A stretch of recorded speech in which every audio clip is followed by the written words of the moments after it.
প্ৰলয়ংকাৰী বানত প্ৰাণ হেৰুওৱা ৰাতুল চাওৰাৰ এতিয়া পত্নী জয়মী চাওৰা এতিয়া নিজৰ গৃহ ত্যাগ কৰি আহি এনেধৰণে পথৰ কাষত আশ্ৰয় ল'বলগীয়া হৈছে। আমি দেখাইছোঁ, সহযোগী হেমন্তই দেখাইছে, এইগৰাকী হৈছে জয়মী চাওৰা। তেওঁ এতিয়া দুটি সন্তানক লৈ এনেধৰণে নাজিৰা চন্তক এই বদদাই গাঁৱত তেওঁ থাকিবলগীয়া হৈছে পথৰ দাঁতিত। আৰু আমি দেখাইছোঁ এই অতি কৰুণ দৃশ্য। আৰু তেওঁ যিখিনি সামগ্ৰী, তেওঁ সাহায্য হিচাপে যিসমূহ সামগ্ৰী পাইছিল, আমি দেখাইছোঁ ৰঙালাও দুটা আছে বেগত, চিৰা আছে, জাহাজী কল কেইটামান আছে আৰু বিভিন্ন কাপোৰ কানি আছে। এই কেইপদ সামগ্ৰী এতিয়া তেওঁ হৈছে ভৰসাৰ স্থল। আৰু যিহেতু তেওঁ নিজা ঘৰ নাই, ঘৰ ইতিমধ্যে তেওঁ পানীত উটি গৈছে। আৰু তেওঁ যিজন স্বামী, যিজনক লৈ পিনে তেওঁ আচলতে ভৰসাৰ স্থল আছিল, ৰাতুল চাওৰা, তেওঁ ইতিমধ্যে বানত প্ৰাণ হেৰুৱাইছে। আজি ইতিমধ্যে 10 দিন উকলি গৈছে। আমি দেখিছোঁ ৰাস্তাৰ কাষত আছে। কি ক'ব, কিনো ক'ম মই, এই চাইছে আপোনালোকে দেখিছে, যেতিয়া পানীত লোকক বচাবলৈ যাওঁতে পানীত পৰি মৃত্যু হ'ল। তাৰপাছত যোনদিনাখন আৰু এজনো আছে ইয়াত, মানে 3জন হ'ল আমাৰ ইয়াত। যোন মানুহকেইটাৰ হৈছে তেওঁলোকৰ আজি সকাম পাতিছে, কিন্তু মই এই আলিত বহিম থাকিবলগীয়া হৈ গৈছে। আৰু মোৰ আপোনালোকৰ থাকিবলগীয়া হৈ গৈছে। মোৰো আজি দহা পাতিব লাগিছিলে মানুহজনৰ, কিন্তু মোৰ ঘৰ দুৱাৰ সোমাব পৰা নাই। ইয়াতে ৰাস্তাত বহি আছোঁ মই। আজি যিহেতু সভা পাতিব লাগিছিলে দহা, কিন্তু আজি দহা পতা নাই, এই ৰাস্তাত বহি আছোঁ। আপোনালোকে নিজে দেখিছে কেনেকৈ লাগিব মোৰ মনটো। হৃদয় ফাটি গৈছে আৰু মই 2টা ল'ৰা লৈ বুলি। আচলতে মৃতকৰ প্ৰতি যিকণ শ্ৰদ্ধা জনাব লাগে, সেই শ্ৰদ্ধাকণ জনাবলৈও তেওঁ পত্নী হিচাপে অপাৰগতা আজি প্ৰকাশ কৰিবলগীয়া হৈছে। তেওঁ যিহেতু নিজৰ ঘৰখন ইতিমধ্যে বানপানীত উটি গৈছে আৰু এতিয়া পথৰ কাষত তেওঁ আশ্ৰয় ল'বলগীয়া হৈছে। আৰু ৰাতিটো আপুনি ক'ত থাকে? ৰাতিটো আমাৰ দাদাহঁতৰো তাত পূৰা বানপানী বিহিব, যিহেতু দাদাহঁতেও লোকৰ ঘৰত আছে। তাৰপিছত মোক ৰাতি লৈ যায়, সি অকলে ইয়াত থৈ নিদিয়ে। যেনেকুৱা হ'লেও লোকৰ ঘৰত থাকিলেও ভণ্টিকনো ক'ত এৰি দিব, তাতে গৈ মেলি তাত থাকোঁ আৰু দাদাহঁতৰ তাতে লগতে। তাৰপিছত দিনত হ'লে ইয়াত আহি যাওঁ, তাতো জেগা নাই, জানে আৰু বিহিবত ঠাই নাই থাকিবলগীয়া। চৰকাৰীভাৱে যিখিনি সুবিধা পাব লাগে, কিবা আশ্বাস প্ৰতিশ্ৰুতি পাইছে? নাই, সেইকেইটা পোৱা নাই বাৰু এতিয়ালৈকে। মইতো অৰুণোদয়ো নাপাওঁ, কিবা আঁচনিকেইটা নাই আৰু মোৰ। হয়, আচলতে নিজৰ ভৱিষ্যতক লৈ অতি উদ্বিগ্ন হৈ পৰিছে। আৰু ইতিমধ্যে তেওঁ কৈছে তেওঁৰ দুখৰ বিষয়ে। এগৰাকী স্থানীয় ব্যক্তি আছে, আমি তেওঁৰ পৰা জানিব বিচাৰিম। কি ক'ব, আজি তেওঁ দহা নিয়ম কৰিব লাগিছিল? একেলগে ঢুকুৱা দুজনৰ ভিতৰত মানে এজনে আজি দহা কাজ কৰিছে, কিন্তু এখেতে পৰা নাই। এতিয়া দুখৰ বিষয়ে আমিনো কি ক'ম। আমি গাঁওবাসী হিচাপে যিমানখিনি যি পাৰিছিলোঁ সহায় সহযোগিতা আগবঢ়াই আছোঁ, কিন্তু এতিয়া তেওঁলোকে মানে যিটো নিয়মত কৰিব সেই অনুপাতে এতিয়া তেওঁলোকে পণ্ডিতৰ নিয়ম কৰে। এতিয়া পণ্ডিতক আমি বিচাৰি পোৱা নাই। আৰু য'ত যে তেওঁলোকৰ কৰ্ম কাজখিনি কৰে সেই পণ্ডিতজন এতিয়া আছে বিহুবৰ অঞ্চলত। আৰু বিহুবৰ অঞ্চলৰ অৱস্থাটো একেবাৰে শোচনীয়। তাততো মানে এতিয়া তেওঁলোকো ওলাই আহি এওঁক মানে উদ্ধাৰ কৰিব পৰা নাই। এতিয়া ক'বলৈতো বিশেষ একো নাই, এইখিনিকে মই কৈছোঁ। আৰু কিনো ক'ম। ঘৰখন সাজি দিয়াৰ ক্ষেত্ৰত আপোনাৰ এতিয়া মিডিয়া মানুহবিলাক আহি আছে। আমাৰ কি পৰাশৰ বুলি কয় তেখেত, কি পৰাশৰ আছিলে পাহৰি গৈছোঁ নামটো। তেখেতে দায়িত্ব লৈ গৈছে যে ঘৰখন চাফ চিকুণ কৰি থাকিব পৰা ব্যৱস্থা কৰি, বাচন বৰ্তন পৰা আদি কৰি আপোনাৰ ধৰক এই লেপ তোচক কি প্ৰয়োজন হয় সেইখিনি যোগাৰ দিম বুলি তেওঁলোকে আশ্বাস দি থৈ গৈছে। আচলতে এয়াই হৈছে পৰিৱেশ। আৰু এই চন্তক আৰু বিহুবৰ অঞ্চলৰ ইতিমধ্যে যি বানত আক্ৰান্তসকলে এনেধৰণে এতিয়া তেওঁলোকে নিজৰ আত্মীয়জনক হেৰুৱাই আৰু তেওঁ এতিয়া আশ্ৰয় ল'বলগীয়া হৈছে পথৰ দাঁতিত। হয়, মৃদুল বৰগোহাঁই আপোনাক ধন্যবাদ জনাইছোঁ। ইফালে স্থানীয় ৰাইজৰ সহযোগত আজি দহা কাৰ্য সম্পন্ন হৈছে নৱজ্যোতি গগৈৰ। শোকাকুল পৰিৱেশৰ মাজত অনুষ্টুপীয়াকৈ সকাম পাতিছে ৰাইজে। এয়াই বানে ধোৱা চন্তকৰ দুৰ্ভগীয়া পৰিয়ালৰ কাহিনী। চন্তকত এতিয়া বান নাই, কিন্তু কেওফালে বৈছে বানপীড়িতৰ চকুলোৰ বন্যা।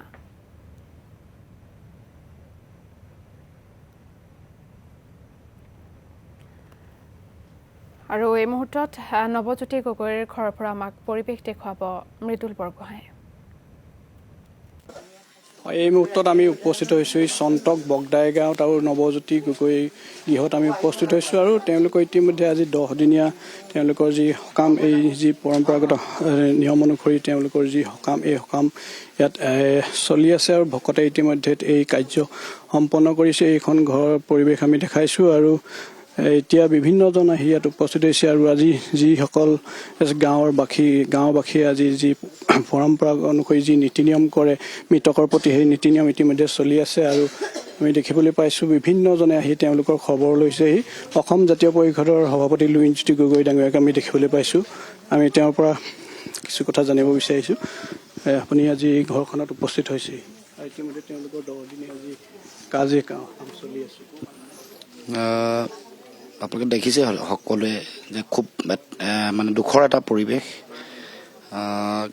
কিমান মানুহ মৃত্যু হ'ল এতিয়াও সঠিক তথ্য অহা নাই আৰু এই পৰিয়ালৰ এগৰাকী ব্যক্তি সেই দিনটোতে প্ৰথম দিনটোতে ঢুকাইছে আৰু আজি 10 দিনীয়া দহা ইয়াত অনুষ্ঠিত কৰিছে। গতিকে মই মৃতকৰ প্ৰতি সকলো যিসকল আমাৰ মাজৰ পৰা হেৰাই গ'ল শ্ৰদ্ধা জনাইছোঁ আৰু এই সময়ত আমি সকলোৱে ইজনে সিজনক আমি শক্তি দিব লাগিব, সাহস দিব লাগিব আৰু মই আশা ৰাখিছোঁ এই যিটো দুৰ্যোগ আহিছে এইটো যাতে খুব সোনকালে আমি অতিক্ৰম কৰিব পাৰোঁ আৰু যিসকল মানুহৰ ব্যাপক ক্ষয় ক্ষতি হৈছে এই সকলো ক্ষয় ক্ষতি আগন্তুক দিনসমূহত আমি সকলোৱে সন্মিলিতভাৱে এইবোৰ নাইকিয়া কৰিব লাগিব। চৰকাৰতো গুৰুত্বপূৰ্ণ ভূমিকা আছে।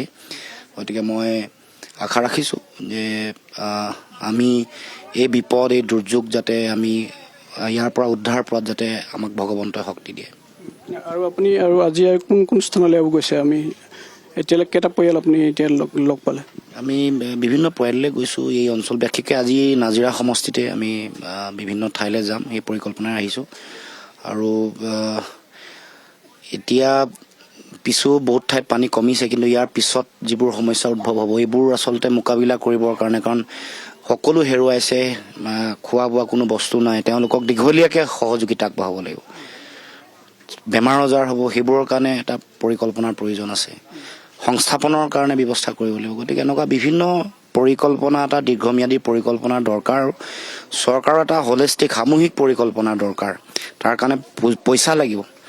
সেইকাৰণে চৰকাৰৰ এটা ডাঙৰ পুঁজি কেন্দ্ৰীয় চৰকাৰেতো ঘোষণাই কৰা নাই। গতিকে মই ভাবোঁ যে এটা বৃহৎ পুঁজি লৈ সংস্থাপন দীঘলীয়াকৈ তেওঁলোকক ন্যূনতম 6 মাহ মানুহক খুৱাব লাগিব ৰচদ পাতি দি আৰু ঘৰ চৰবোৰ মানে পুনৰ গঠন কৰিবৰ কাৰণে পুনৰ নিৰ্মাণ কৰিবৰ কাৰণে খোৱা বোৱা সকলো সামগ্ৰী উটি গৈছে, কাপোৰ কানি একোৱেই নাই, শূন্য।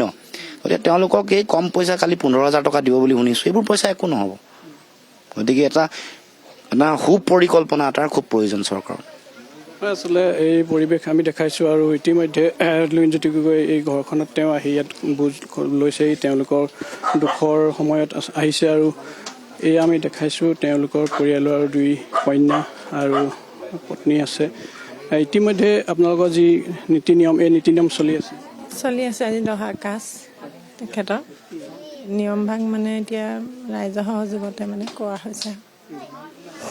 আমি দেখাইছোঁ কণমণি 2 কন্যা তেওঁলোকো আজি ইয়াতে আছে। তেওঁলোকে এতিয়া ইয়াত এই সেৱা কৰিলে, ভকতৰ তেওঁলোকে সেৱা গ্ৰহণ কৰিছে আৰু এতিয়া দেখাইছোঁ নীতি নিয়ম চলি আছে আৰু ঘৰখনত বিভিন্নজন আছে আৰু জ্যেষ্ঠসকল আহিছে, গাঁৱৰ ভকতসকল আহিছে আৰু যি পৰম্পৰাগত যি নীতি নিয়ম এই নীতি নিয়ম আছে, সকামৰ নীতি নিয়ম ইয়াত চলি আছে আৰু সহযোগী হেমন্তই দেখাইছে গোটেই পৰিৱেশটো।